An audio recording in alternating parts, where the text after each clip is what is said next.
धानोरा तालुक्यातील जापतलाई येथील निवासी आश्रमेतील 6 विद्यार्थिनींना सर्पदंश झाल्याची धक्कादायक घटना सोमवारी पहाटेच्या सुमारास घडली आहे। या घटनेत उपचारादरम्यान 3 विद्यार्थिनींचा दुर्दैवी मृत्यू झाला असून गंभीर प्रकृती असलेल्या एका विद्यार्थिनीला जिल्हा प्रशासन आणि गडचिरोली पोलीस दलाच्या समन्वयातून हेलिकॉप्टरच्या सहाय्याने नागपूर येथील जेएमसी रुग्णालयात तातडीने दाखल करण्यात आले।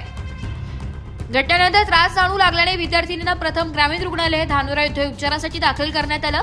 त्यानंतर त्यांना पुढील उपचारांसाठी जिल्हा सामान्य रुग्णालय गडचिरोली येथे हलवण्यात आलं।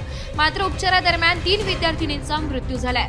दरम्यान सर्पदंश झालेल्या उर्वरित विद्यार्थिनींपैकी एका विद्यार्थिनीची प्रकृती गंभीर असल्याची माहिती प्रशासनाला मिळाल्यानंतर तातडीने हालचाली सुरू करण्यात आल्या। वेळ न दवडता जिल्हा प्रशासन, गडचिरोली पोलीस दल, आरोग्य विभाग आणि संबंधित यंत्रणांमध्ये समन्वय साधून हेलिकॉप्टरच्या माध्यमातून या विद्यार्थिनीला नागपूर येथील जीएमसी रुग्णालयात दाखल करण्याची व्यवस्था करण्यात आली आहे। नागपूर येथील सर्व सुविधांनी सुसज्ज रुग्णालयात विद्यार्थिनीवर पुढील उपचार करण्यात येणार असून तिच्या उपचारात कोणताही विलंब होऊ नये यासाठी प्रशासनाकडून आवश्यक ती मदत उपलब्ध करून देण्यात येते।